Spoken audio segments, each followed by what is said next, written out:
대한민국 중심 채널 KBS 1라디오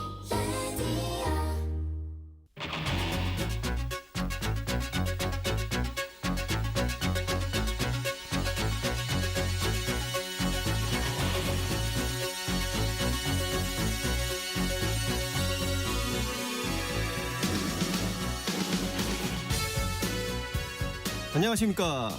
개인 사정으로 자리를 비우게 된 성경 아나운서를 대신해서 이번 주 경제쇼를 진행하게 된 정현재 PD입니다. 지난 5일 이재명 대통령의 방중으로 시진핑 국가주석과의 정상회담이 불과 2달 만에 또 한 번 이뤄졌는데요.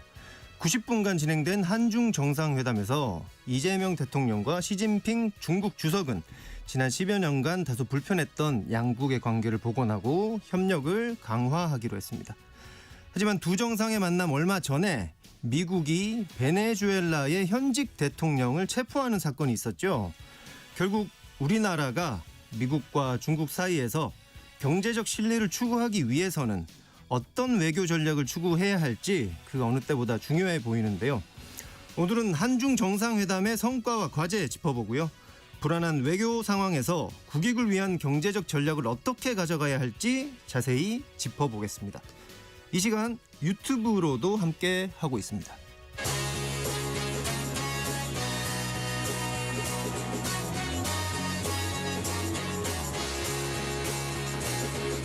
경제 시야를 넓혀드립니다. 투자의 지름길을 안내합니다. 돈 되는 정보를 발견하는 시간. KBS 1라디오 경제쇼. 자, 먼저 오늘 경제 뉴스 살펴보겠습니다. 경제 뉴스 브리핑 손석우 경제평론가와 함께합니다. 안녕하십니까? 네, 안녕하세요. 오프닝 하는데 잘한다고 해주셔서 감사합니다. 지금 약간 떨리고 있거든요.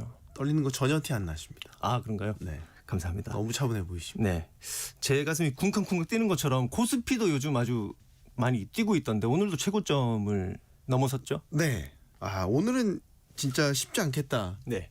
싶었는데 네. 막판에 이게 코스피 상승에 배팅하는 매수세가 몰리면서 결국 빨간불을 켜더라고요. 오늘 종가부터 말씀드리면 코스피가 0.57% 상승한 4,551.06을 기록을 했습니다. 네. 코스닥은 오늘 하락했습니다. 0.9% 하락한 947.39를 기록을 했습니다. 네. 수급을 보면 오늘은 외국인이 결국 매도 흐름을 바꿔놨다 이렇게 볼 수 있겠습니다. 코스피에서만 1조 2천억 원 넘게 네. 매수 우위를 보였거든요. 오늘 장중의 전반적인 흐름은 좀 불안했습니다. 왜냐하면 변동성이 컸어요.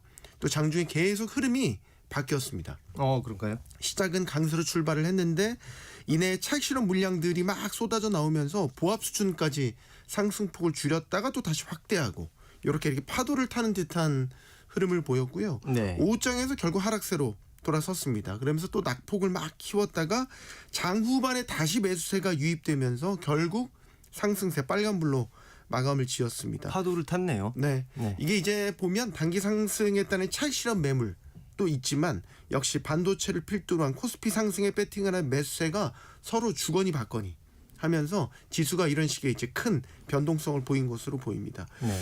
반도체 대장주 삼성전자, SK하이닉스 오늘 강세 오늘도 마감했습니다. 삼성전자는 결국 14만 원대를 돌파했고요.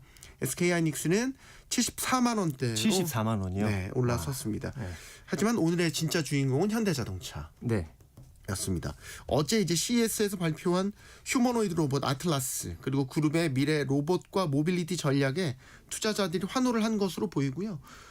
오늘만 13% 넘게 급등을 하면서 35만 원을 돌파해냈습니다. 네, 이렇게 강세가 연일 이어지는데 이러다가 코스피가 5,000포인트 돌파할 거다 이런 예상도 있는 것 같아요. 네, 이걸 이제 5,000포인트를 되게 중요하게 보는 거는 일단 이재명 정부가 출범하면서 이재명 정부 임기 내에 5,000포인트 달성하겠다라는 걸 어떻게 보면 이제 국정 운영 목표 중에 하나로 내걸었죠. 그랬죠. 근데 이제 작년 하반기부터 증시가 빠르게 회복을 하고 뭐 연말에는 뭐 아주 뭐 가파른 상승세를 보였기 때문에 이러다가 올해 2026년이면 5,000포인트 달성하겠다. 근데 이제 그게 아니라 네. 지금 너무 가파르게 올라서 이달 중에도 5,000포인트 찍는 모습을 볼 수 있겠다. 이런 전망이 지금 나오는 거거든요. 이달 중에요. 네. 크리스마스 연휴 이후에 지금 코스피가 2주 채 안 됐는데 거의 500포인트 올랐어요.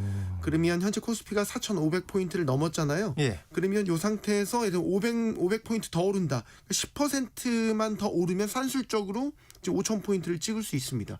아직 1월 초잖아요. 네. 그러니까 지금 아직 시간이 많이 남았죠. 그러니까 1월 중에라도 이 흐름이면 네. 5,000포인트를 찍을 수 있겠다. 근데 이제 지수가 너무 가파르게 오르는 것이라는 과열 우려도 분명히 있죠. 그렇죠. 지금 들어가면 좀 약간 뭐 근데 이제 이 주식이라는 게 뭐 예. 어떤 기간을 정해놓고 하는 게 아니라 계속 되는 것 아니겠습니까? 그래서 네. 긴 장기적인 호흡에서 흐름에서 보면 네. 여전히 우리 시장은 저평가돼 있다라는 분석이 좀 설득력을 얻고 있죠. 특히 이제 이런 지수 추종 같은 걸 할 때에는 상장사들의 기업 이익 전망치 그에 비해서 거기에 따른 밸류에이션이 이제 어떻게 균형을 이뤄가느냐 요거를 이렇게 보거든요. 때로는 기업 이익보다 밸류에이션이 더 많이 오르게 된다. 이제 이걸 우리는 과열, 거품이다. 이렇게 얘기를 하는데 이제 올해 상장사들의 기업 이익 전망치, 추정치를 보면 지금 주가나 지수 자체도 그렇게 높은 편은 아니다. 라는 건 더 오를 여지가 있다라는 평가들이 나오는 거죠. 특히 이제 반도체주 같은 경우는 뭐 내일 삼성전자가 실적을 발표하는데 네. 지금 영업이익 상단을 어디까지 열어놓아야 될지 모를 정도로 뭐 반도체 이 고정거래 가격이라든지 이런 것들이 정말 치솟고 있거든요. 네, 디램 가격 올렸다고 또 이렇게 뉴스가 나오더라고요. 그렇죠. 다만 이제 우리가 반도체만 있는 게 아니지 않습니까? 그렇죠. 코스피 전체로 보면 너무 반도체주 쪽에만 쏠림이 심화되고 있는 거는 코스피의 장기 성장 관점에서는 분명한 우려사항으로 꼽을 수 있겠죠. 네, 우려할 수 있다. 자, 중국을 국빈 방문한 이재명 대통령이 현지에서 간담회를 열고 한중 관계 중요성을 강조했다고요? 네. 이번 그 한중 정상회담을 계기로 가장 중요한 건 한국과 중국 양국 관계의 회복, 정상화를 선언한 것이다. 이렇게 볼 수 있겠습니다. 네. 이재명 대통령이 간담회에서도 한중 관계의 중요성에 대해서 계속해서 이야기를 한 거는 서로에게 정말 필요한 관계고 그렇기 때문에 서로를 불필요하게 자극하거나 대립할 필요가 없다. 이런 얘기를 했고요. 네. 따라서 앞으로 이 한중 관계가 어느 한쪽으로 치우치거나 감정에 좌우되지 않도록 상호 국익을 중심으로 관리할 생각이다. 이런 방침을 밝혔고요. 네. 한중 관계라는 게 이제 경쟁적 협력적 경쟁이 필요하다라는 의견도 밝혔습니다. 그래서 최근 문제가 되고 있는 공급망 협력, 또 한반도 평화나 영내 안정 문제에 대해서 진지하고 책임 있는 대화가 이번 한중 정상회담에서 이루어졌다라는 설명도 내놨고요. 네. 특히 이제 이번 방중을 통해서 생각보다 더 많은 진전이 있었다고도 말해서 이번 방중의 성과가 상당히 크다라는 점을 강조하기도 했습니다. 네, 대통령이 이렇게 말씀하실 정도면 한중 경제 협력에 대한 기대감도 굉장히 크겠어요. 네, 이번에 이제 경제사절단도 같이 동행을 했잖아요. 예. 그리고 이제 사절단에는 4대 그룹 총수가 다 참석을 했습니다. 네. 그리고 이제 그 8년여 만에 한중 비즈니스 포럼도 현지에서 열릴 만큼 양국의 경제협력 기대감이 상당히 높아져 있어요. 특히 이번에 이제 정상회담 계기로 15건의 협력 문건, 이건 뭐 통상이나 뭐 산업, 지식재산 다양한 부분에서 이제 협력 문건도 채택이 돼서 체결이 됐고 네. 그렇기 때문에 이제 양국 간 어떤 협의 채널, 공동 프로젝트를 진행할 수 있는 그 협의의 틀은 분명히 이제 만들어졌다라는 평가입니다. 그리고 또 우리가 이제 관심을 갖는 게 한한령 해제에 그렇죠. 대한 기대감이잖아요. 여기에 대해서는 이제 이재명 대통령은 먼저 밝히신 건 한한령은 중국 정부가 공식적으로 인정하는 규제가 아닙니다. 그렇죠. 네. 네, 네. 중국 정부는 공식적으로 한한령이 없다라고 이야기를 하고 있어요. 네, 네. 하지만 이제 우리는 그렇게 생각하지 않죠. 네. 그래서 이제 이전과 좀 다른 표현이 있었다라고 이제 이야기를 하더라고요. 그러니까 점진적 단계적으로 한한령이 질서 있게 잘 해결될 것이다. 이런 견해를 밝혔고 이와 관련해서 이제 시진핑 주석의 말을 인용하기도 했어요. 예. 시 주석이 한한령에 대해서 이런 이야기를 했습니다. 석자 얼음은 한 번에 녹지 않고 과일은 익으면 저절로 떨어진다. 이런 표현을 썼거든요. 그러니까 한한령이라는 게 어떻게 한꺼번에 다 해결이 되냐. 점차 천천히 얼음 녹듯이 해결이 될 것이다라는 이제 이 발언을 인용을 하면서 이게 정확한 표현 같다. 그러니까 점진적으로 질서 있게 단계적으로 해결될 것이다라는 말을 이 시 주석의 말을 또 인용해서 설명하기도 했습니다. 저희가 이제 앞으로 구체적으로 기대해 볼 수 있는 부분은 이제 이런 거죠. 중국이 휘토류가 대표적인데 네. 핵심적인 산업의 공급망 그 광물 같은 것들을 이제 중국이 많이 공급을 하고 있습니다. 그렇죠. 예전에 이게 이제 한중 관계도 그렇지만 미일 관계 혹은 이제 중일 관계, 미중 관계에 따라서도 이런 공급망에 대한 불안감이 다소 상존을 했었어요. 네. 근데 이제 한중 관계가 상당 부분 이제 복원이 되고 회복이 되면 이런 공급망 관리 차원에서 좀 리스크를 완화할 수 있다. 이런 부분들을 기대를 하고 있는 거고, 제가 봤을 때 이번 방중의 경제 부분에서 가장 큰 성과는 네. 양국 상무장관의 정식 협의체가 신설된 게 되게 중요하다고 봅니다. 상무장관의 정식 협의체. 예, 그렇죠. 이게 이제 중요한 게 뭐냐면 서로 소통을 못해서 엉뚱한 규제를 내리거나 한한령 같이 눈에 보이지 않지만 네. 계속해서 이 가시 같은 네. 규제들이 계속 작용을 하게 되거든요. 근데 이제 이런 공식적인 협의체가 신설이 되면 네. 서로 그렇게 오해할 수 있는 부분을 협의체를 통해서 풀어나갈 수 있다. 얘기하지 않으면 서로 막 이렇게 막 어떻게 생각할까 이렇게 막 의심하고 그렇게 되잖아요. 그렇죠. 네. 아예 대화의 창구조차 닫혀 있으면 서로 쌓여 있고 오해와 불신이 결국에는 나쁜 쪽으로 결과들을 만들어내지 않습니까? 그래서 이제 이런 협의체들이 만들어졌다라는 건 이제 한중 경제가 어떻게 보면 사드 사태 이전으로 돌아갈 수 있는 분명한 계기를 만들었다라고 보고 있는 건데, 저는 한중 경제협력은 시간이 상당히 많이 걸릴 거라고 봐요. 왜냐하면 네. 이거는 한중 관계 문제도 있지만 이건 더 길게 보면 미중 관계, 그다음에 이제 국제적인 패권 경쟁의 차원에서도 휘둘릴 수밖에 없는 문제라고 봅니다. 그리고 이제 과거에 우리가 한중 간의 경제 협력, 그러니까 서로 분담했던 역할들이 많이 바뀌었어요. 네. 예전에는 우리가 중간재를 중국으로 수출을 하면 중국의 값싼 노동력을 이용해서 거기에서 이제 완전 그 완성물을 만들어서 그걸 이제 미국이나 유럽으로 수출을 하는 이런 그렇죠. 구조. 그러니까 분업이 됐거든요. 네. 지금 이제 그게 많이 무너졌죠. 왜냐하면 중국이 기술적으로도 많이 추격을 해왔기 때문에 네. 이제는 그런 분업 체계보다는 직접적으로 경쟁하는 품목들도 많아졌기 때문에 네. 예전과는 좀 다른 환경들을 갖고 있다라는 거. 그리고 이제 아까 말씀드렸던 그런 분업 체계로 만약에 미국에 수출하잖아요. 네. 이제는 이제 관세 부과받지 않습니까? 이제 그런 환경들이 좀 달라졌다라는 거죠. 네, 한중 경제 협력에 대해서 잠시 후 핫이슈 인터뷰에서 전문가와 좀 더 얘기 나눠보는 것으로 그렇군요. 하고요. 네.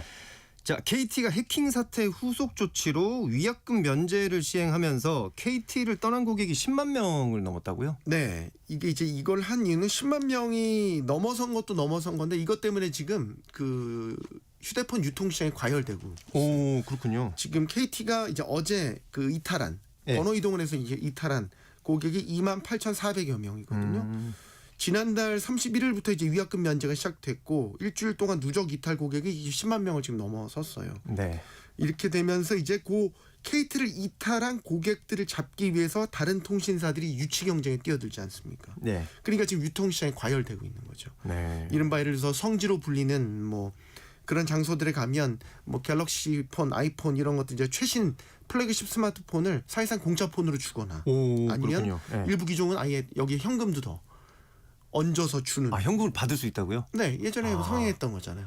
이제 이거를 현금 몰랐습니다. 리베이트, 뭐 마이너스 폰 이렇게도 얘기를 하는데 아, 그렇군요. 이런 것들이 다시 지금 기승을 부리고 있는 거죠. 네. 그러니까 이제 당국이 현장 점검을 강화를 했는데 분명한 건 얼마 전에 단통법이라고 단말기 유통구조 개선법이 폐지되면서 그랬죠. 지연금 경쟁이 이제 더 이상 불법이 아닙니다. 네. 다만 이제 공짜폰 마케팅을 하면서 이렇게 고객을 유인한 뒤에 각종 부가 서비스 가입 같은 것들을 이제 강제하는 이런 식으로 이제 편법적인 마케팅을 할까봐 이런 것들을 단속하고 있는 상황입니다. 그렇군요. 예. 쿠팡 사태로 쿠팡 김범석 의장의 미국 국적이 논란이 되고 있는데 대기업 총수 일가의 외국 국적 비율이 급증한 것으로 나타났다고요? 네, 기업데이터연구소 시오스코어가 발표한 건데요. 상장 계열사의 지분을 보유한 대기업 집단 62곳의 총수 일가 582명을 대상으로 조사를 해보니까 지난해 말 기준 국적을 조사해 보니까 전체 7%인 41명이 외국 국적을 보유하고 있었습니다. 네. 그런데 이제 이 세대를 봐야 돼요. 창업자를 포함한 1, 2세대의 외국 국적 비율은 1.7%에 불과했는데 자녀 세대, 네. 3, 4세대의 총수 일가의 외국 국적 비율을 보니까 9.4%. 확 크게 늘었죠. 한 12배가 되네요. 네, 그렇습니다. 그리고 이제 41명 중에서 39명이 미국 국적. 미국 국적이 절대 다수를 차지하고 있었는데 또 중요한 건 현재 경영에 참여 중인 것으로 확인된 외국 국적 보유자는 41명 중에 11명, 26.8%에 달했습니다. 네.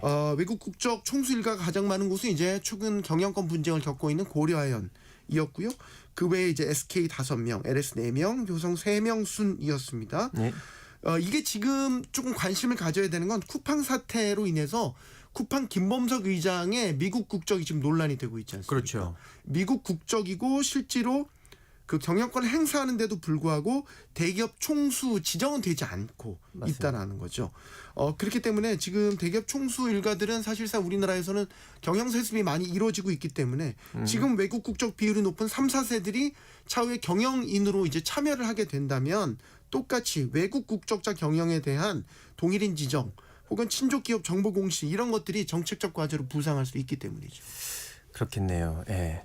8612님께서 평론가님 말씀이 귀에 쏙쏙 들어오네요. 올해 다른 것보다 물가가 좀 빨리 안정적이 되면 좋겠네요 하셨습니다. 네. 저도 너무 바라고 있습니다. 예, 저도 너무 바라는데요. 네, 경제뉴스 브리핑 손서구 경제평론가와 함께했습니다. 감사합니다. 고맙습니다.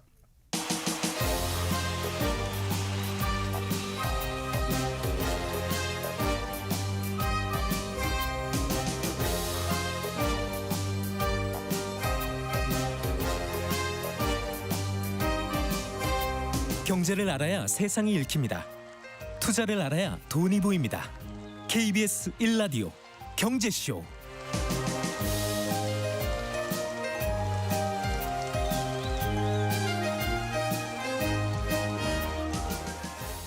두 달 만에 만난 한국과 중국 정상이 양국의 협력을 더욱 돈독히 하기로 했습니다. 특히 이재명 대통령은 모두 발언에서 이번 정상회담은 2026년을 한중 관계 전면 복원의 원년으로 만드는 중요한 계기가 될 것이라고 강조했는데요. 하지만 시진핑 주석은 한중 관계 회복에 의미를 두면서도 역사의 올바른 편에 굳건히 서서 정확한 전략적 선택을 해야 한다라고 발언했습니다. 이 발언 어떤 의미를 담은 것인지 또 다음 주 예정된 한일 정상회담과 현존하는 미중 갈등 사이에서 우리의 실익을 위해서 어떤 전략이 필요한지 한번 자세하게 짚어보겠습니다. 국제금융센터의 이치훈 세계경제분석실장 모셨습니다. 안녕하십니까? 예, 반갑습니다. 새해 복 많이 받으십시오. 예, 새해 복 많이 받으십시오. 예, 나와주셔서 고맙습니다. 네.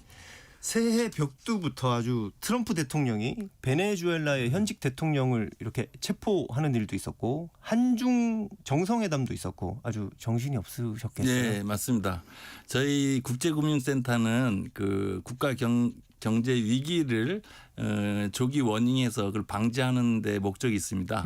따라서 이런 대회 특히 그래서 대회 부분에 대해서 많이 모니터링을 하고 있는데요. 예. 특히 이번에 그 베네수엘라 대통령 체포 문제 또 한중 정상회담 이런 네. 문제들이 겹치면서 상당히 분주한 시간들을 보냈습니다. 네. 그러면은 이제 한중 정상회담 한번 짚어보겠습니다. 생각보다 이제 이재명 대통령의 방중이 좀 빠르게 이루어진 것 같아요. 예, 그렇습니다. 이번에 당초는 뭐 일반적으로 중국이 외국 정상들을 만나는 거는 3월 전인대와 정치 협상 회의가 끝난 그 3월 중순 이후 또는 4월 초에 이렇게 진행을 많이 합니다. 그렇지만 이번에는 좀 이례적으로 좀 땡겨서 이렇게 예상보다 빠른 1월 달에 그 첫 영업일부터 이렇게 됐고 이거는 그 에이펙 회의 정상회담의 후속 조치이긴 하지만 그 날짜나 초청의 이런 형식도 시진핑 주석이 요청을 해서 정해진 걸로 좀 알려져 있습니다. 네. 이거는 지금 뭐 중국과 미중 간의 어떤 그 차가운 평화 지난 그 10월 에이펙에서 합의를 보고 지금 갈등이 봉합돼 있는 상태이긴 하지만 이게 내면에는 대만에 대한 무기 판매 이런 문제들을 위해서 갈등이 지금 계속 있으면서 어떤 차가운 평화 속에서 또 중일 간의 갈등이 터지면서 국제 정세가 굉장히 급변하게 좀 변하는 상황에서 뭐 우리도 중국과의 어떤 현 정부 출범하면서 그 관계 개선의 의지가 분명히 있었지만 중국도 우리 못지않게 그 주변국에서 가장 또 그 영향력이 큰 우리나라와의 관계 개선에 대한 필요성이 같이 커졌던 게 이번 정상회담에 잘 표출된 것을 보여집니다. 역시 굉장히 여러 가지 요소가 이렇게 예, 아주 복합적으로 네, 잘 복합적으로. 된 겁니다. 예. 네. 자, 90분 동안 한중 정상회담이 진행됐다고 하는데 양국 정상의 테이블에 올려진 의제 어떤 것들이 있었습니까? 뭐 언론에서 알려진 것처럼 뭐 15개 분야의 MOU도 체결되고 기업들은 뭐 9개 이상의 뭐 협력 MOU를 체결했지만 요걸 큰 분류를 좀 나눠 보면은 네. 5가지 정도로 나눌 수 있습니다. 첫 번째로는 한중 관계가 이제 지난 APEC 정상회담 때서 어떤 갈등에서 협력 관계로 전환점에 있다면 이거는 전반적인 그 회복을 공고히 하는 어떤 측면에서의 기본적인 관계를 개선하는 어떤 그 큰 의미가 있었고, 두 번째는 이제 경제 협력 강화에서 의제가 또 얘기됐습니다. 그 안에는 뭐 첨단 산업, 에너지, 디지털 경제 등 15개 분야가 있었죠. 또 문화 콘텐츠 교류, 이거는 우리 쪽에서 많이 그동안에 많이 노력을 했던 문화 콘텐츠 교류 부분, 네. 또 이재명 대통령이 계속 얘기했던 민생의 실질적 개선 이 분야, 마지막으로는 또 우리 한반도와 지역 안보, 이렇게 크게 5개 분야로 나눠서 이렇게 의제가 진행되었습니다. 5가지로 봐주셨는데 그럼 실장님께서 이번에 그 정상회담에서 가장 눈여겨본 장면 아니면 성과 있으셨나요? 예, 첫 번째로는 앞서 말씀드린 것처럼 그 연초에 첫날 정상회담이 성사됐다는 그 자체가 지금 뭐 상징적 의미가 있습니다. 예. 뭐 일부에서는 뭐 구체화되지 않았다 그러면서 뭐 비판의 목소리도 있지만 그건 이 정상회담의 의미에 대해서 잘 모르고 하시는 말씀인 것 같고요. 네. 정상회담 이 성사가 됐다는 이 자체가 큰 눈길을 끌었고, 특히 트럼프가 4월 중국을 방문하도록 예정돼 있는 상황에서 저희와 먼저 이렇게 되면서 어떤 그 전략적 어떤 그 전략적인 유연성을 확보하기 위한 어떤 토대를 마련했다. 또 중국이 그만큼 우리에게 그 필요성을 있는 것을 다시 한번 반증한 분이 있고, 특히 사실 저희가 필요로 했던 여러 가지 핵심 분야가 언급은 다 됐어요. 구체적으로 뭐가 됐냐 안 됐냐 이런 말씀들은 많이 하시지만 사실 과학기술 분야, 우리가 중국이 과학기술이 사실은 이제 뭐 5년 전 중국과 지금의 중국은 다릅니다. 예. 그런 다른 상황에서 우리가 이런 기술 협력을 통해서 또 일부는 우리가 배워야 할 것도 많이 있거든요. 그렇죠. 그래서 과학기술 분야, 또 우리가 가장 취약점이라고 하는 그 공급망 분야에서의 중국과의 협력. 이 공급망은 저희가 전 세계에서 중국 공급망 의존도가 베트남을 빼고는 2위입니다. 상당히 2위인가요? 높은 네. 나라이기 때문에 이 공급망에 대한 협력 환경이 협력에 대해서 논의가 됐다는 것 자체가 큰 의미가 있고요. 또 네. 실질적인 어떤 중국이 진심인 환경 분야, 이 분야에서도 어떤 협력을 하기로 했다는 것도 상당히 그 성과가 있다고 봅니다. 특히 이번에 15개 MOU 체결한 걸 보면은 사실 우리나라에서 보면 12개의 부처장들이 다 갔어요. 그리고 중국에서는 10개의 부처장들이 네. 가서 만났기 때문에 대부분의 주요 핵심 인사들이 어떤 그 상견례가 됐고, 또 거기에서 그 전면적인 어떤 협력의 토대가 마련해졌다, 이런 게 또 있고요. 네. 또 약간 이 한중 정상회담의 일부 걸림돌이 됐던 뭐 어떤 핵잠수함 문제도 전혀 언급이 되지 않았고 거기에 대해서 얘기도 안 했다는 거는 네. 실질적인 어떤 걸림돌이 좀 많이 해소되면서 더 한중 관계가 발전할 수 있는 그 토대를 공고히 했다는 측면에서 그 1차 때와 또 다른 그 차별화가 된다고 보고 있습니다.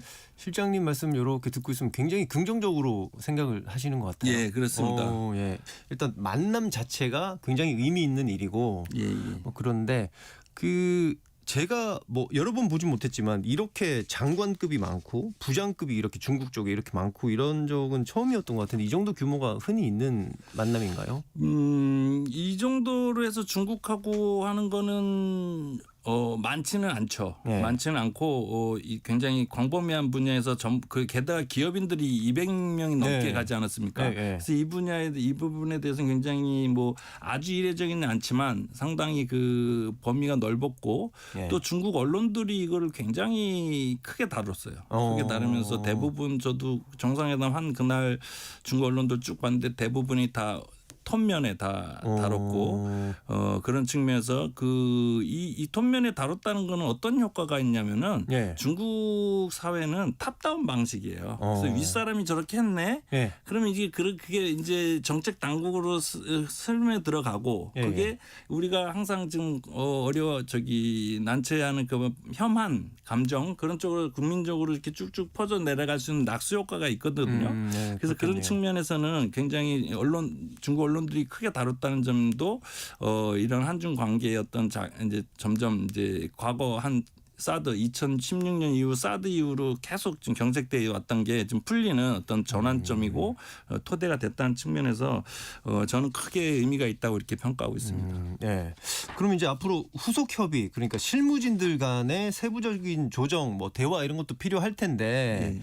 어떤 것들을 더 지켜보면 좋을 거라고 생각하십니까? 뭐 가장 이제 핵심적인 거는 지금 우리가 제일 원하는 거는 이제 문화, 서비스, 뭐 한류 네. 뭐 이런 쪽으로 왜냐하면은 이런 쪽을 뚫어서 이 부분이 다시 이제 제조업 분야로 낙수 효과를 가져오게 하겠다는 게 우리 정부와 많은 학자들의 그런 그 노력인데 이 부분에서 약간의 이제 이견 차이는 있습니다. 그래서 시진핑 주석의 말에 따르면 세자 얼음이 일시에 녹지는 않는다. 네. 그리고 뭐 과일은 익으면 떨어진다 네, 하면서 네. 이렇게 시간을 두면서 이렇게 개선될 수 있음을 얘기했고 또 우리 이재명 대통령도 점진적인 그런 문화협력 부분에서 점진적인 발전이 있다라고 이렇게 얘기를 했거든요. 근데 제가 보기에도 이런 이제 특히 문화 서비스 분야에서의 우리가 경쟁력이 세기 때문에 이 분야에서 좀 더 내실 있게끔 가능한 분야부터 조금씩 해 나가는 그 부분이 필요하겠고 예. 더 큰 거는 지금 중국의 기술력이 많이 높아지고 있음에 따라 기술 분야에서의 어떤 상호 윈윈할 수 있는 게 있는가 거기에 대해서는 뭐 AI를 포함해서 우리나라에서는 지금 많이 그런 AI 딥시크 그러면 뭐 정보 빼가서 뭐 이렇게 배출하거나 이런 네. 배척하거나 이런 부분이 있지만 그런 뭐 안보 분야에서는 좀 챙겨봐야겠지만 실질적으로 지금 기술력이 그 국가의 경쟁력을 좌우하는 세상이거든요. 그렇죠. 그것도 3, 4년 이내, 5년 이내에 그게 이제 결판이 나는 이런 아주 중대한 시기이기 때문에 중국과의 어떤 그 기술 협력 또는 이런 어떤 상호 보완적 또는 세밀한 기존에는 수평적인 관계에서 수직적인 관계에서 한중 간이 지금 수평적인 관계에서 어떤 산업 내에서 세밀한 협력이 필요한가 이 부분에 대해서 이재명 대통령의 단어처럼 치열하게 고민하고 그거를 네. 실행해 나가야 될 때입니다. 제가 이재명 대통령을 찬양하는 게 아니고 예. 그 단어를 전 전적으로 찬성합니다. 치열하게 고민하고 실천에 옮겨 나가면서 여기에 네. 어떤 새로운 그 발전의 단계를 도약해야만 하는 그런 상황이 있다고 보고 있습니다. 협상이라는 게 그렇게 좀 치열하게 좀 주고받고 하는 게 있어야 나중에 양측이 또 만족을 하더라고요. 예, 그렇습니다. 네. 예. 문화 서비스, 기술 분야 이쪽에 좀 앞으로 눈여겨보면 좋겠다 이렇게 말씀을 하셨고 내용 중에서 상무 협력 대화를 제도화했다 하던데 이건 양국의 어떤 의미라고 봐야 될까요? 상무 협력 대회를 제도화했다는 거는 이제 큰 의미가 있습니다. 예. 이게 특히 앞서 말씀드린 것처럼 사드 이후로 이렇게 중단된 관계에 이제 관계를 전환할 수 있는 그런 중요한 상황이 됐는데 특히 이런 부분은 이제 미국의 어떤 견제 하에서 우리가 이걸 제도화했다고 하는 거는 나름 우리의 전략적 자율성을 확보해 가고 한중 관계를 조금 더 이렇게 공고해 하는 측면이 강하다고 봅니다. 저는. 예. 네, 알겠습니다. 근데 일각에서 우리나라의 경우에 이 중국과의 대중무역이 확대가 되면 우리 환율이 안정될 수도 있다. 뭐 이런 말씀을 하시는 분도 계시던데. 뭐 굳이 얘기를 하면 네. 중국과의 경제 협력이 강화돼서 중국에 수출을 많이 하거나 네. 아니면 중국의 요코들이 많이 와서 여기서 돈을 쓰면 네. 우리나라의 외화 수급 분야에 있어서는 분명히 이제 긍정적으로 공급을 해주는 게 되겠죠. 특히 중국의 경우는 그 시장이 크잖아요. 그래서 네. 중국의 시장에 뭐 1%만 더 들어간다 하더라도 국내 시장이 10배 수준이거든요. 그만큼 그 레버리지 효과가 큰 거고 요코도 마찬가지로 중국 입장에서 우리나라로 오는 비중 1%가 늘어나면 네. 우리나라 입장에서 전체 외국인 중에 중국의 외호커의 비중은 8.5%까지 늘어가는 거거든요. 그런 레버리지 효과를 봤을 때 환율 안정 효과가 있을 것입니다. 다만 이제 이게 우리 현재 환율 고환율의 메인은 아니기 때문에 네. 어떤 보조적인 어떤 긍정적인 효과가 있다고 보면 되겠습니다. 긍정적 효과가 있다고 볼 수도 있다. 예, 네네. 그렇습니다. 한한령 얘기를 조금 더 해보고 싶은데 거의 10년째잖아요. 예, 근데 예. 이게 문화하고 영화, 공연, 게임 뭐 이런 그 콘텐츠 부분에 약간 뭐랄까요? 약간 강경하다 이런 느낌이 들거든요. 벌써 한 10년째고 이번에 말씀하시기로 저 시주석도 말씀하시기로는 이제 이게 시간이 걸린다 이런 식으로 천천히 가야 한다는 식으로 말씀하셨던데 예. 이게 이렇게 강경한 이유가 있을까요? 저도 그 전에 보면은 한중 FTA 관련 서비스 협상 관련 그 협상 하시는 분들하고 이렇게 같이 회의도 해보고 그러면 네. 확실히 중국이 그 한한령 특히 네. 문화나 K-팝 이런 부분에 대해서 경계감이 큰 게 사실이고 네. 그 쉽지 않은 그 실무자들 사이에서 이렇게 올라가는 밑에서부터 올라가는 게 굉장히 어려운 그런 네. 측면이 있고요. 거기에는 사실 제가 보기에는 중국 내부의 어떤 정치적 어떤 지도 통치에 영향을 주지 않을까라는 그 경계감이 있는 것 같습니다. 한류 그게는 그렇게 되다 보면 중국 우월주의, 중국 우월주의에 손실을 주기 때문인데 과거의 사례를 보면은 이제 사드 이전에 대장금이나 그다음에 별에서 온 그대 이런 프로그램들이 중국에서 굉장한 센세이션을 일으켰거든요. 됐죠. 근데 그게 굉장히 어떤 자기네 사상적인 측면에서는 부담이 되는 거는 분명한 것 같습니다. 따라서 이걸 일시에 이제 확 하기보다는 이제 중국이 인정하는 부분서부터 서서히 서서히 조금씩 해 나간다면은 어떤 해 나갈 필요가 있고 그리고 그게 실현 가능성이 있다고 저는 판단하고 있습니다. 네.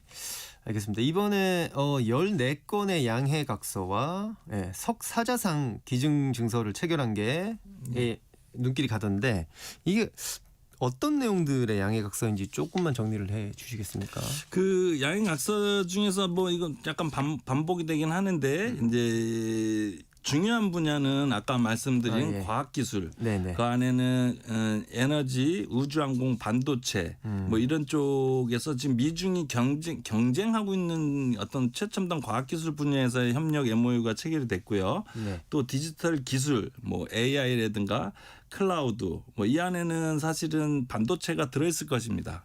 중국이 우리나라가 나름 반도체 분야에서 강국이기 때문에 이런 부분에서 서로 협력할 그게 있다고 좀 양국이 서로 판단한 것 같고 네. 그다음에 환경과 기후 이 분야에서는 중국이 진심이거든요. 또 네. 굉장히 기술도 많이 발달돼 있고 이 분야에서도 협력 MOU가 됐고요.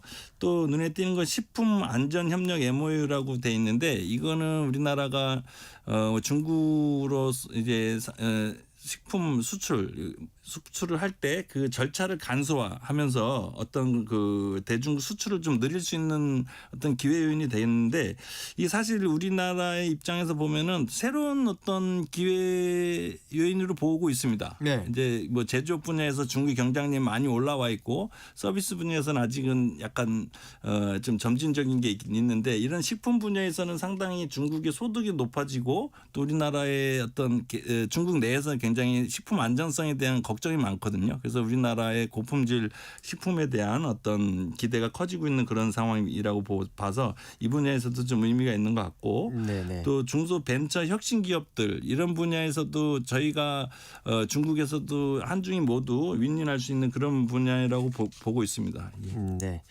그 양해각서들 가운데 또 수산물 전면 개방 부분이 들어갔던데 이게 우리나라 10년 수건 사업이다 뭐 이런 예. 얘기가 있던데요. 제가 봐도 이거 굉장히 좋은 얼뜻 보기에는 수산물 그럼 네. 뭐가 있겠어 이렇게 그러니까, 우리나라는 네. 제조업하고 반도체 하는 나라잖아요. 네, 네, 뭐 네. 있겠어라고 하는데 사실 중국을 아는 사람 입장에서 봤을 때 중국의 그 수산물은 굉장히 그 뭐라 그러냐 수요 대비 공급이 부족한 나라예요. 우리 지금 서해안에서 보면 네. 중국 어선들 와서 그렇죠. 막 그 우리 해경이 그렇게 진압을 해도 예. 뭐 필사적으로 하면서 그 와서 또 잡아가고 예, 또 예. 물고기를 잡아가고 막 이런 불법적으로 현상이 하고 불법적으로 있죠. 하잖아요. 예, 예. 근데 그 사람들은 굉장히 왜 그렇게 하는지를 그 내면에 들어가 보면 예. 중국에 수산물이 비싸요. 아, 그러니까 그렇군요. 이렇게 해서라도 가져가면 돈이 네. 되는 거예요. 아. 그래서 우리도 중국에 이렇게 중국 사람들 만나서 중국에 혹시 나중에 가시면은 예, 예. 그 중국 사람들 대접 받을 때 그 식당에서 물고기 요리가 큰 게 있냐 없냐에 따라 오. 그 사람을 대우를 얼마나 잘해주냐 않냐로 보통 판단합니다. 해산물이 올라오면 예, 해산물이 대접을 대접을 많이 해도 해주거나. 내가 그 최대한 이 대우를 해준 거라고 보면 되는데 그게 왜 그러냐면 비싸요. 아. 비싸기 때문에 그러니까 이 분야에 있어서 우리가 뭐 이제 수산물 관련해서 이제 수출을 할 수 있다면 그 아까 말씀드린 것처럼 시장이 크잖아요. 네. 뭐 중국에서 1%만 수입을 더해줘도 우리는 10%씩 막 올라가는 그런 그 레버리지 효과가 있기 때문에 이런 측면에서는 상당히 우리가 어떤 새로운 요인이 기회 요인이 될 수 있지 않는가 이렇게 저는 기대를 하고 있습니다. 그렇겠네요. 최근에 김이 수출이 많이 된다고 하는데 김이 수출 더 많이 되면 좀 비싸지는데 좀 저 걱정이 그건 되긴 좀 합니다. 걱정돼요. 아, 예. 그래서 중국으로 또 일본으로 많이 가서 예. 지금 여기 물가 올라가가 좀 걱정인데 네네. 뭐 어쨌든 우리 농민들 예. 입장에서는 굉장히 큰 캐거가 될 수 있는 기회 요인이 될 수 있다 이렇게 보고 있습니다. 네, 그것과 관련해서 이제 서해 구조물과 불법 조업 문제 이제 불법 조업 예, 예. 아까 말씀 예, 나눴던 불법 조업 문제를 정상회담 의제로 올렸다고 하던데 어떻게 이거 아주 이거 협력 약속 같은 예. 걸 받아냈을까요?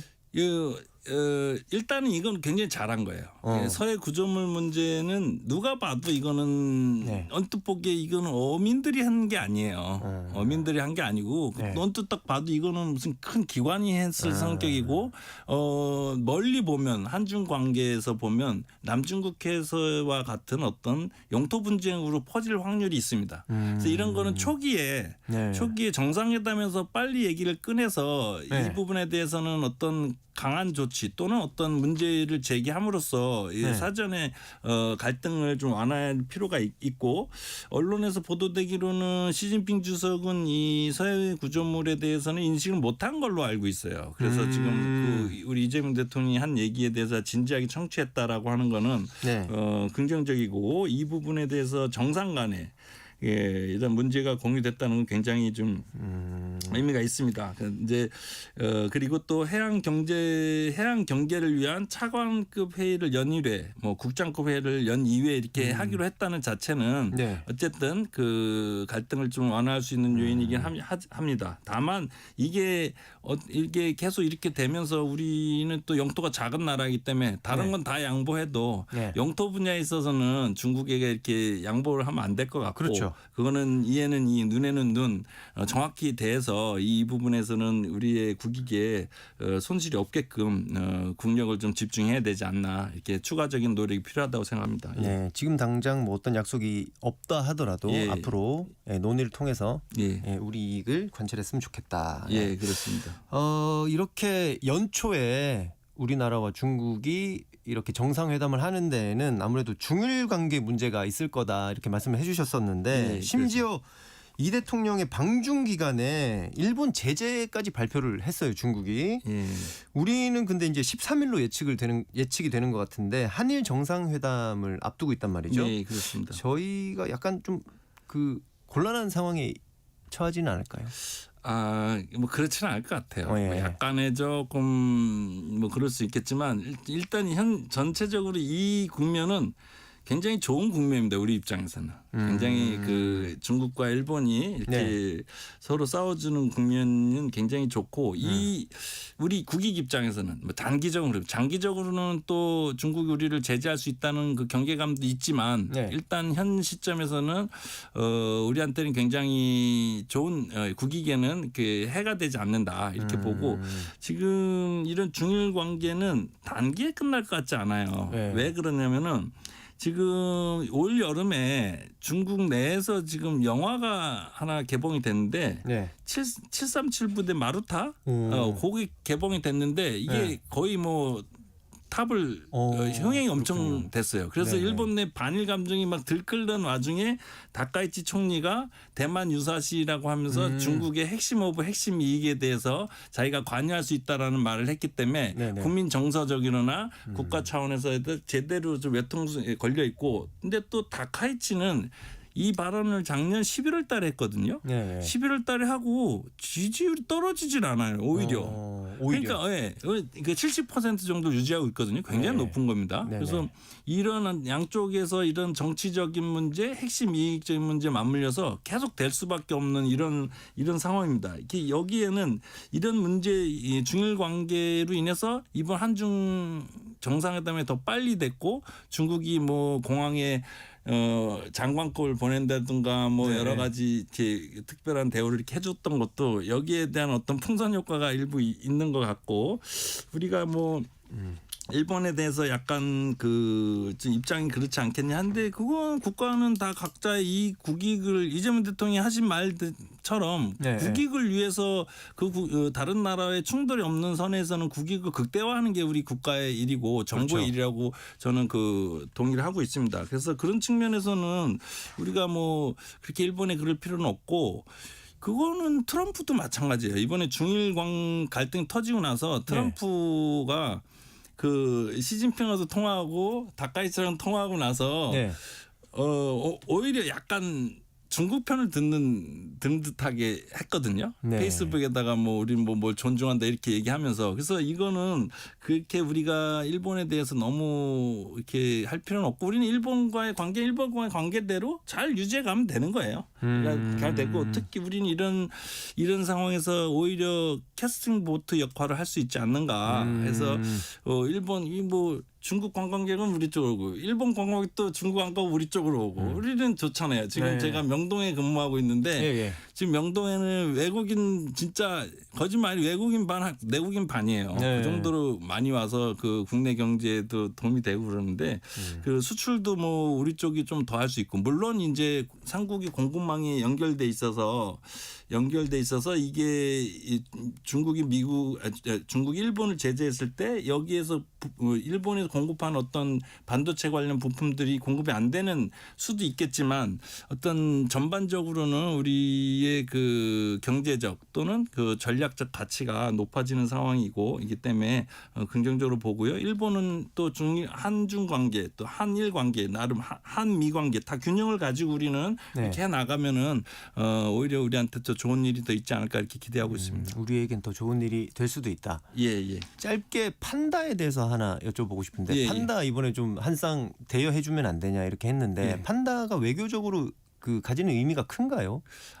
그 옛날 이제 박근혜 정부 때부터 또는 우리나라뿐만 아니라 다른 나라들도 그 판다라고 하는 거는 곰이지만 생김새가 유하고 귀엽잖아요. 그래서 중국이 항상 그거를 통해서 그 외국과의 외교를 했고 그걸 또 교과서에도 이렇게 가리키고 있어요. 그래서 상당히 판다가 주는 그 상징적 의미가 크고 만약 이번에 광주 박물관에 판다가 이렇게 올 수 있다면 기존에 이제 돌아갔던 판다를 다시 오는 어떤 상징적인 의미가 있어서 나름 그거는 큰 의미가 있다 봅니다. 일본도 사실은 이제 돌아갔거든요. 그래서 우리나라도 돌아갔고 그래서 그런 어떤 상징적인 의미에서 그거는 아주 잘 제시하신 것 같습니다. 상징적인 의미가 작진 않다. 자, 이렇게 한중 정상회담을 하는 가운데 이제 하는 가운데는 아니죠. 지난 3일이니까 미국 백악관이 공식 SNS 계정에 도널드 트럼프 미국 대통령의 흑백 사진과 함께 No Games FO라는 문구를 올렸는데 이 메시지가 한중 정상회담을 겨냥한 거다 이런 관측이 나오는데 이게 노게임스 FAFO 이게 한번 선 넘어봐라 가만히 안 두겠다 이런 뜻이라고 하던데 이게 한중 정상회담을 겨냥한 거다 이런 시각도 있던데 어떻게 보십니까? 그렇지는 않고요. 그렇지 않다. 예, 그렇지는 않고 그렇게 오해가 되는 거는 네. 이제 파포라는 그 흑백 사진에 트럼프가 영화에서 나오는 것처럼 이렇게 인상 딱 카리스마 있게 나오는데 그 뒷배경이 한국이었거든요. 그래서 그 한국이었기 때문에 니네들이 한국이 타겟이다라고 하는 일부에서 그런 오해도 있긴 하지만 그거는 사실은 이제 베네수엘라와 남미 네. 또 이런 그 콜롬비아 베네수엘라가 다 주 타겟이고 더 이상 네. 추가 자극하지 마라. 우리는 이제 더 넘으면 한 번 더 간다. 그리고 주변 국가 콜롬비아나 쿠바 이 네. 일대를 다 자기네 그 뒷마당으로 생각하고 있습니다. 그래서 그 지역에 대해서 자기의 강한 이미지를 보여주고 나아가서는 이제 그린란드 그 얘기까지 좀 확장할 수도 있는데 네. 여기 그런 측면에서의 내가 강한 지도자라는 어떤 의미를 주기 위해서 그렇게 한 것으로 보여지고요. 한국하고는 큰 관련이 없어 보입니다. 예. 그것과 관련해서 이제 또 이거를 여쭤보지 않을 수가 없는데 트럼프 대통령은 베네수엘라 대통령을 왜 체포를 했을까요? 예. 일단 다 놀랬죠. 전 세계가 다 네. 놀랬고 그런데 표면적으로는 지금 다들 석유 네. 문제 예. 그것이고 내면적인 그 안에는 그 베네수엘라가 마약 문제, 어떤 체제 문제 이런 거에 있어서 그 심판이 필요하다 이런 거라고 하는데 사실은 더 가장 큰 이유는 미국 내 정치적 지지율 하락을 만회하기 위한 어떤 게 가장 커 보입니다. 지금 지지율이 조금 떨어져 있으니까요. 조금 떨어진 게 아니라 많이 떨어져 있죠. 그래서 네. 지금 역대 미국 대통령의 취임 2기 기준으로 봤을 때 가장 낮은 수준이고 네. 그 중에서 트럼프 1기 때랑 이제 경쟁하고 있습니다. 그래서 가장 낮은 수준인데 이게 과거의 사례를 보면 03년 부시 대통령 때 후세인 제거 전략 네. 이게 굉장히 효과가 있었어요. 그래서 부시가 재선을 할 수 있었고 그다음에 89년 파나마에 대한 그때도 지지율이 올랐습니다. 근데 이번에도 공교롭게 제가 여기 오기 전에 미국 지지율 실시간으로 되는 걸 봤는데 예. 2일 대비 0.6% 올랐어요. 0.6% 포인트. 예, 6%포인트 트럼프의 지지율이 올랐어요. 뭐 조금 오른 거긴 하지만 네네. 트럼프로서는 굉장히 지금 절박한 상황입니다. 중간 선거에서 졌을 때 네. 상당히 뭐 탄핵까지도 지금 얘기가 나오는 그런 상황이기 때문에 그 정치적인 게 가장 큰 것으로 보여집니다. 거기에 이제 특히 이번에 트럼프는 미국은 지지율을 분야별로 이렇게 쭉 다 발표를 해요. 근데 네. 제일 지지율이 높은 게 반이민 정책이 지지율이 높아요. 그다음에 경제 분야, 물가 분야가 제일 지지율이 낮은데 뭐 다 낮은데 그 중에 상대적으로 높은 게 반이민 정책이에요. 그렇기 때문에 그 반이민 정책은 남미하고 관련이 많거든요. 그래서 이런 부분에 있어서의 어떤 그 지지율 상승하는데 되게 하기 위한 목적이 가장 크다고 보고요. 두 번째는 이제 뭐 그거를 위해서 베네수엘라는 나빠. 마약도 하고 나쁜 데니까 내가 응징을 했어. 게다가 네. 거기는 석유가 있어. 그 석유는 17조 달러나 돼. 그래서 그걸 우리가 가지면은 악당도 물리치고 우리 미국의 이익에도 도움이 돼. 이렇게 되니까 이제 그런 측면에서 굉장히 선전하기 좋은 거고요. 그 다음에 그 석유 같은 경우는 지금 굉장히 뭐 많은 기대를 하고 있는데 트럼프 임기 내에 그게 유가로 바로 되기는 어렵습니다. 첫 번째 여기서 이렇게 이득이 있어라고 이 정치적 효과가 있고는 실제로 그게 유가 미국 기업들이 투자를 해서 예. 그걸 미국으로 가져와서 쓰기에는 적어도 3년 정도가 소요되고 막대한 비용 많게는 뭐 10년간 뭐 1,000억 달러가 필요하다는 사람들도 있고 그렇기 때문에 그리고 거기가 그 끈적끈적한 중진류로 되게 품질이 안 좋아요. 예. 그래서 그런 측면에서 석유는 물론 도움이 되겠지만 지금 많이 알려진 것처럼 석유를 목적으로 이렇게 석유만이 그거다라고 보기에는 약간 제한된다 이렇게 보시면 되겠습니다. 있습니다. 게다가 네. 좀 더 말씀드릴까 아니면은 짧게 말씀해 주시죠. 과거에 이제 1976년에 미국 기업들이 저기 베네수엘라에서 많이 석유 개발하다가 국유화 석유 산업 국유화 조치하면서 손실을 많이 입었거든요. 그래서 그런 부분에 있어서의 어떤 보상 심리 이런 것들이 다 이제 포함됐다고 보시면 되겠습니다. 네. 지지율과 뭐 석유 이런 이유들이 있었다. 네, 지지율이 크다. 네. 이렇게 말씀을 해주셨는데 오늘은 시간 관계상 이 정도에서 마무리를 해야 할 것 같습니다. 이치훈 국제금융센터 세계경제분석실장과 함께했습니다. 감사합니다. 예, 감사합니다. 다음번에 또 나와서 길게 말씀 좀 해주십시오. 예. 네. 자, 1월 7일 수요일에 보내드린 경제쇼 여기까지입니다. 제가 오늘 처음이다 보니까 뭐 호칭이나 이런 거에 있어서 약간의 실수가 있었는데요. 내일부터 이틀 동안은 또 좀 더 잘 할 테니까 지켜봐 주시고요. 내일 다시 찾아뵙겠습니다. 함께해 주신 여러분 고맙습니다. 안녕히 계십시오.